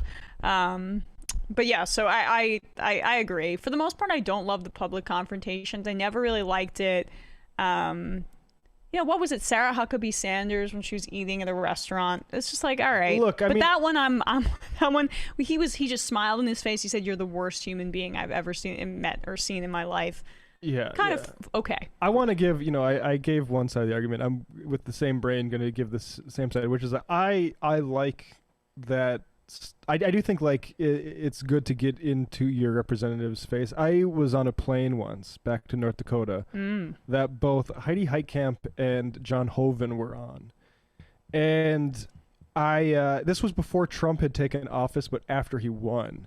So I didn't really have like anything to like go after Hoeven with, but like I've always thought of that, like if that took place during, and Heitkamp lost, right? She lost in 2016, so she was lame duck. Yeah, I think you're right. Yeah, my memory, she was still in office, but I think you're right. And I think like you get it on camera and have a few choice words, and that's all you need, and to make your point and duck out. Right. Yeah, so I think that towed that line. Because this is like, ultimately, you're not going to change Tucker Carlson's mind. I hope people don't think that. These sorts of gambits are just for the propaganda value. Right.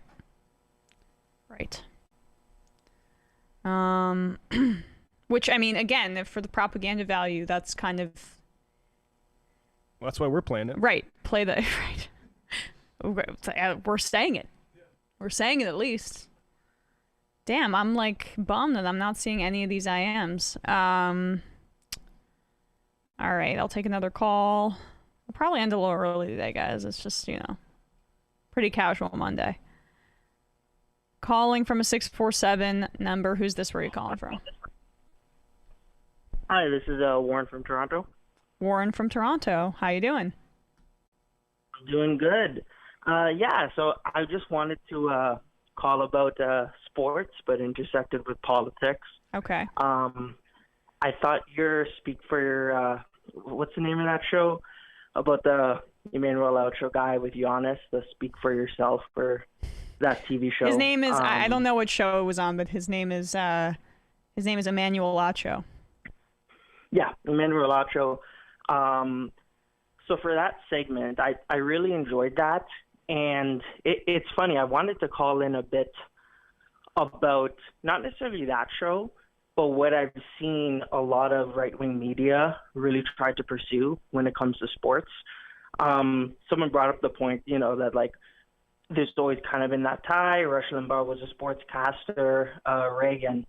But what I noticed specifically is kind of like, for example, I know Glenn Beck or Clay Travis with Outkick and getting Rush Limbaugh's spot, but also Glenn Beck, he hired Jason Whitlock. And it seems there, yeah, he has his own show. And it really seems like there's this kind of concerted effort to, I guess, really go after an anti-woke sports audience and kind of use that to channel, I guess, the culture war. And I guess just from like a Canadian context, I know when Don Cherry, for the people who don't know, he was this this hockey commentator. Yes. He was coach of the Bruins. Right. Yeah. Yeah. Go on. Oh no, yeah. Sorry, no, I was just gonna say, I know you. I mean, and by the way, if you guys have watched a little bit of hockey, you'll know him just for his suits alone. But he's pretty big piece of shit. Yeah. Yeah, no, absolutely. Very xenophobic things. Wanted us to join in the Iraq War in 2003. And when he got fired, it was because he said this kind of xenophobic comment. When he got fired, which was right after our last prime minister election in late 2019, around October 2019, I swear, and I know this is getting kind of anecdotal, but not only was there more online conversation about Don Cherry getting fired and kind of, you know, level of cancel culture discourse and all that, it's just walking around. I heard much more spirited debates in like coffee shops I would study at, bars, people, family members, and it was just a super divisive issue. So I guess it's just getting, you know, like your opinion on, do you think that when they, you know, they hired the Jason Whitlocks and Outkick, do you think that's going to be like effective methods for the right wing to kind of like mobilize their base? Because from my end, it seems to be like a very effective way for them to kind of, just add power to their side of the culture wars.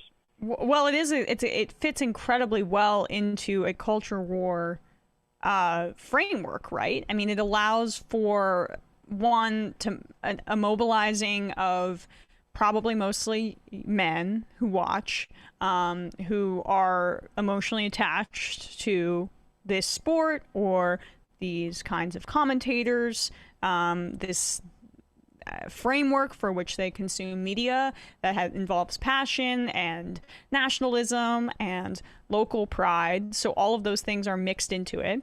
And I mean, just thinking about hockey, I think that's a very different thing. But in the U.S., it's super racialized as well because there are black hockey players, but it's mostly a white sport as of now. In the U.S., there's like a ton of white sports fans who are active racists who see black players as commodities, and the commentary that leans more towards favoring ownership, favoring management over players' rights is a perfect parallel track. It's a proxy, yeah. for white supremacy and racism on a political level. Yeah, I mean, the problem that the right has is that actually talking about the policy priorities is not good propaganda. You can't just say, like, hey, we should cut taxes because bosses are actually really cool and we all love them. That's not a good way to, like, get your message heard. What's a lot better is in culture to participate in these cultural topics where you can say, like, Colin Kaepernick should stand for the anthem, or Allen Iverson should, like, wear shorter shorts and practice harder or something like that. Because all these things, it's like the what's that guy who said, like, we used to say the N-word, and now we say, like, forced busing and things like that. I forget, Atwater. Lee Atwater. It's the exact same thing, because like I said, like, the core of right-wing propaganda is about obscuring the fact that they're for the bosses and for compulsion of labor. And so you need to go one remove, and you'll see other, I think, well, I guess it is sports, really. Like, I'm trying to think of other cultural avenues through which... It's such a massive cultural avenue, too. Right. And also, just to add another wrinkle to bring Jason Whitlock back into the conversation, we also had that caller call in to talk about Candace Owens and how, as leftists, we shouldn't be talking about her appeal as narrowly tailored to just white conservatives, and bringing more conservatively inclined or looking, people of color who are looking for this kind of, not agency, but I guess empowerment is a better way to say it, and who are looking towards conservative voices who are black. And Whitlock is a good example of one of those, like, new influencer types coming up, who basically kind of divide and blame a younger or more progressive generation for their individual behavior, as opposed to having a power critique. And there are a lot of people in sports commentary in the US who aid and abet that narrative. And so I think there really is a symbiotic relationship that you've touched on, Matt, you touched on it too, that I think we're kind of zeroing in on. That is indicative in how politics and culture are so intertwined. Yeah, I mean, culture as basically a distraction from policy. I mean, I'm just looking at Ben Shapiro's YouTube page and just going to list off some highlights here. And there's others, but 2 days ago, Cleveland Indians go woke and change their name. 2 days ago, U.S. women's soccer team loses badly after kneeling for BLM. 4 days ago, Sports Illustrated puts transgender woman biological man in parentheses on cover, right? Like, this is just because you can't say, like the stuff where you're defending concentration camps at the border, like, well, that's Joe Biden now, so you don't want to defend him, even though your policy, you still feel the same way about those people. Like, you got to talk about something to monetize for your audience, and culture is, and that's why I and, like, David Griscom, I make it a point to say, like, every time we're talking about these culture issues, we're not talking about really, like, who's being served, and it's not working people. Yeah, and I'll dip right after this, but I agree with everything you said, and I remember that call too about the I think it was the 18-year-old queer black girl that you mentioned called in. She brought up some great points.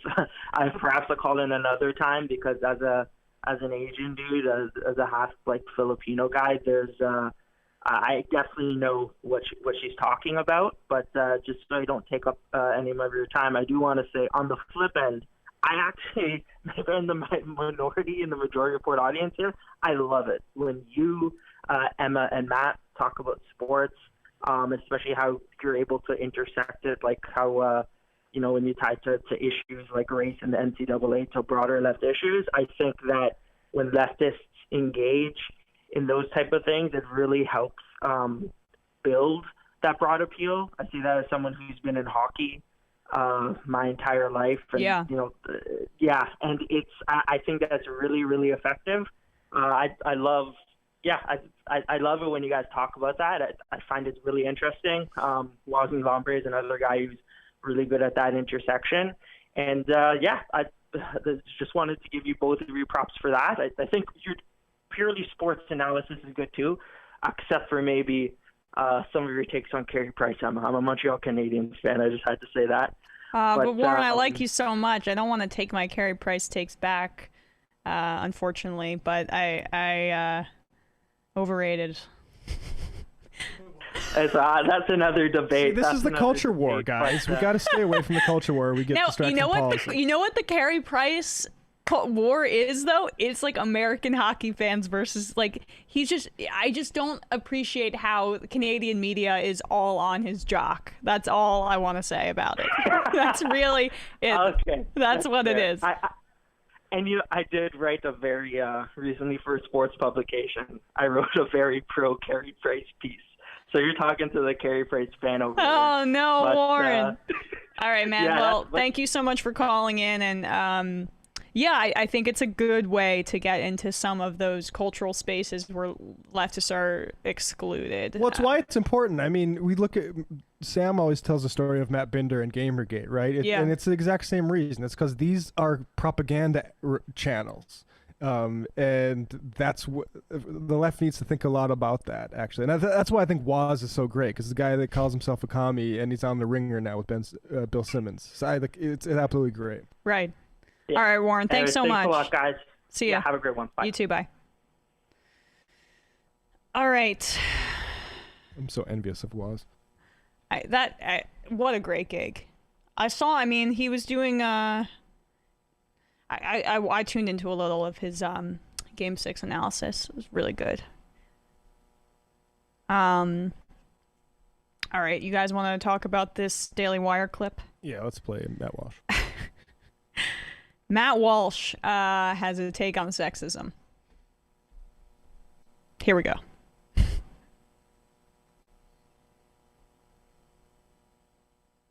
Reported by The Hill.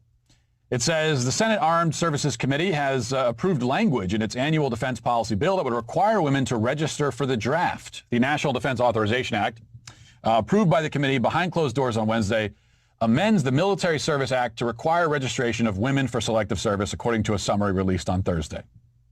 Now, a few things we should say right off the bat. First of all, there obviously is no draft right now, and it might seem sort of far-fetched that there will ever be another draft again. Then again, a war with China, if that's where we're headed ultimately, may well require it. Either way, whether the draft is ever reinstated or not, it says something about our country that women are forced to sign up for it. And it doesn't say anything good. Why? It is immoral and absurd and a disgrace for a nation to draft its daughters into combat. Yeah. So, like, the way he says it's moral, it's a disgrace, all that stuff, like, you can always... The way reactionaries use adjectives when they're, like, failing in an argument. Because clearly he can't use one of those, because he'd have to argue why it's morally wrong to put women in war fighting. And I don't know how that argument could go, but we could guess, like... to say that you could maybe use it to say all war fighting is immoral. Yeah, it might beg the larger question of war's morality if we're talking about if war is too woke at this point, because it includes women in it. But continue. Men are supposed to protect women from things like that. That's the job of men. In fact, men go over to fight these battles precisely so that the women and children don't have to experience the violence and the horror. Pause it. That's the whole point. No, it's not the whole point. The whole point is to further our imperialist interests and to ensure U.S. hegemony globally. The idea that a woman doesn't know how to press some buttons on these war machines that we have. I'm not trying to disparage anybody in the military, but like, we're not doing hand-to-hand Krav Maga in Iraq with like a 320-pound dude. I mean, look, it's gonna be fine. I'm 6'2", like 170. So not a huge guy, but tall enough. And I thought about joining the Marines. And then you look at like, frankly, like the idea that a woman couldn't train herself to the point where you could even like carry like the heavy combat stuff and like fire the gun is just ridiculous. I mean, what point is having the Olympics for not realizing that like actually they're capable of physical excellence too? We just don't socialize them toward that. And what the hell is this continued women and children narrative. Are we in 1912? Well, he is, yeah. I guess he is. I mean, that's offensive in and of itself to protect women and children, looping them in. I guess we're on the, you know, the board of the Titanic right now, but I guess let's take a listen to this. If you're going to just send your daughters in anyway, then what's the point? Now, my daughters will certainly not be signing up. I would go to prison before I'd ship them off to go fight in any war, that's for sure. Okay. So that is one law, if it is signed into law, that I will. So, like, look at how demented that is. I'll go to prison to make sure my daughters don't go to war. But I'll be proud as hell if my sons die for war. What? Like, okay, so your ballast is just gender roles, not the murder of people? That's not the number one thing that's driving your morality? He's really harping on the gender thing because I think that makes the most intuitive sense to his sort of audience. Like, I couldn't be in a foxhole next to a woman. But really, like, there's a larger project going on with the right and the military with regards to critical race theory particularly. And this is all that sort of thing. Like, we're moving away from war fighting prowess to, like, go soft or something like that, which is why also these people aren't allies in terms of getting rid of the anti-war because they want war to be like just like roided up white guys shooting guns into civilian tents, basically. All right, we'll finish this off. Happily disobey. And I can take that position without self-contradiction because I don't believe that men and women are equal, and I don't believe that they should have all the same roles or responsibilities in society. I've been very consistent about that for years. There's nothing that could ever make me abandon my stance on that issue. I would rather be dead than ever affirm the insane modern notion that there is no fundamental difference between men and women. I would prefer death over that. That's how strongly I feel about it. Yes, we know you'd rather be dead than adapt. So you would actually not do well in warfare. Right?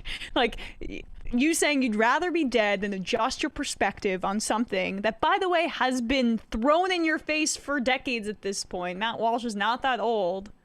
Equality has been a popular notion for quite a while. If he's not adaptable to that notion, perhaps he wouldn't be adaptable in any situation. I certainly wouldn't want him in my foxhole. I would sooner die. I would go to jail before I had Matt Walsh fighting alongside me. I would be terrified to look up after, like a concussion from an artillery hit or something, and to look up and see the guy right next to me that, depending on, like, to like pass ammunition or something, is that freak. Like, honestly, I mean, he wouldn't. I don't know. Not that I have the greatest eyesight in the world, but I just think, like, there's probably a lot of things that preclude Matt from being a good soldier. So now he needs to talk tough in some sort of Ben Shapiro basement. Well, I mean, that's the other thing, though. At least. Yeah, right, in Ben Shapiro basement. Ben Shapiro's never offered to enlist or fight for anything, really. He just wants other people to kill Palestinians and Muslim civilians on behalf of his own ends. But I don't know who I'd rather actually have fight alongside me. That little Ben Shapiro squeak. Oh no, if I see either of those guys on my side, I'm deserting to the other side. Oh yeah. I don't care if I have to cross no man's land or not. I'm taking my chances. Yeah, you're just right. I love how in this scenario we're essentially in World War I trench warfare. We have to get the tranche or the tranche into the conversation when Sam's on in the studio. Yeah, dude. I mean, admitting that you don't think women and men are equal. What a tough guy. Wow. Yeah. What'd you say?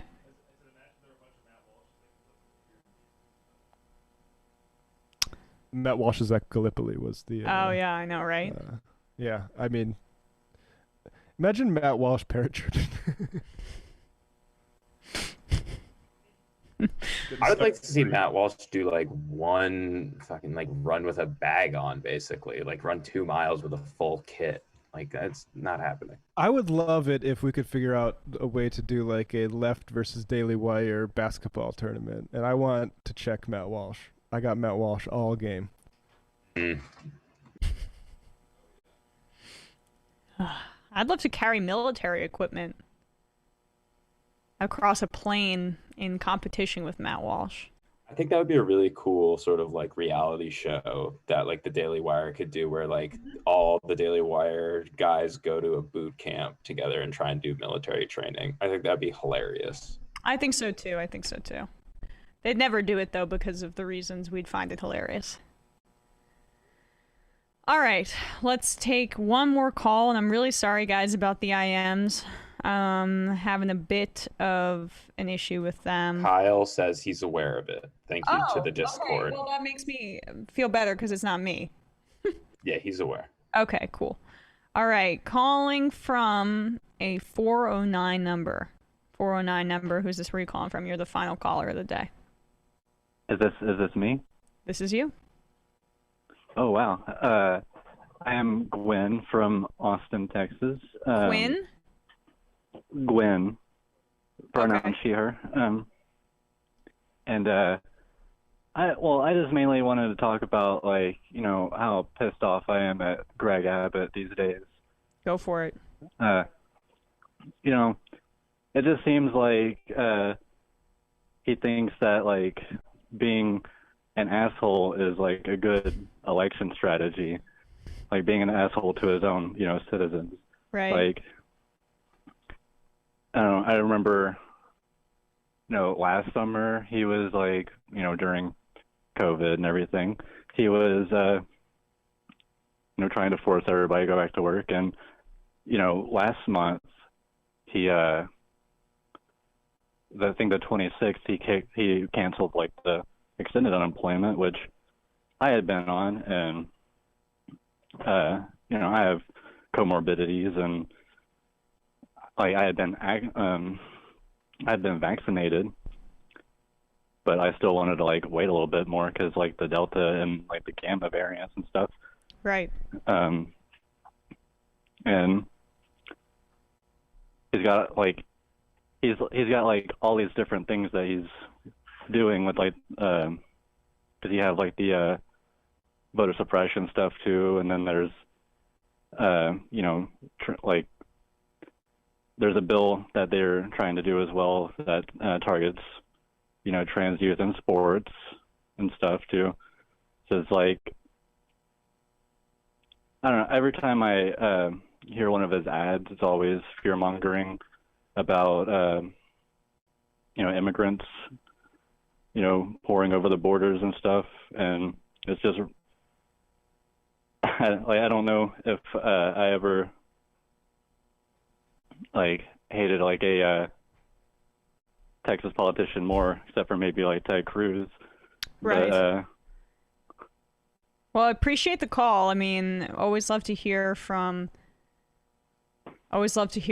people about their governors directly. Yeah, I mean, is Abbott the most powerful Republican in the state?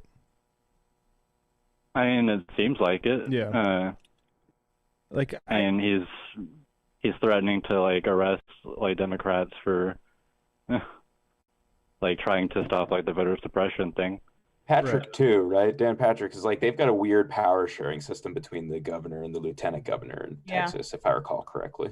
Yeah, like my understanding of Texas is this weird like pissing contest that everyone tries to one up each other on being the most like rabid right winger, you know, red meat kind of guy.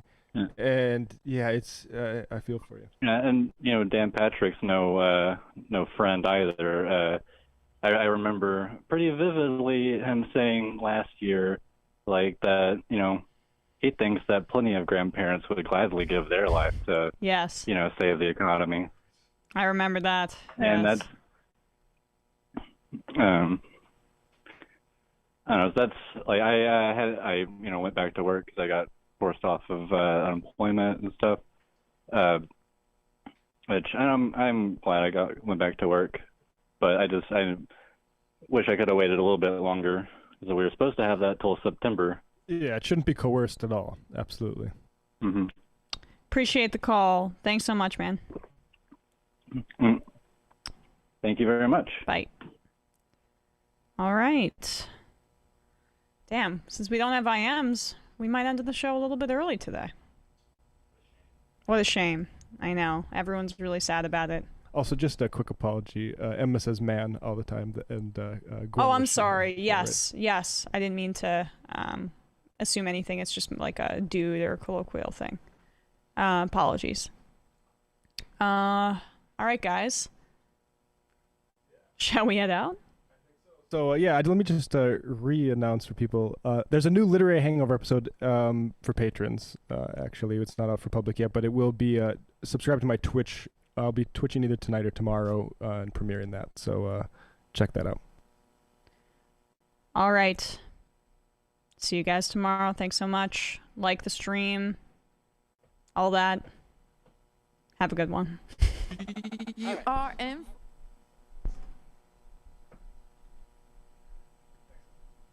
Strength I got to get to where I want, but I know somehow I'm gonna get there.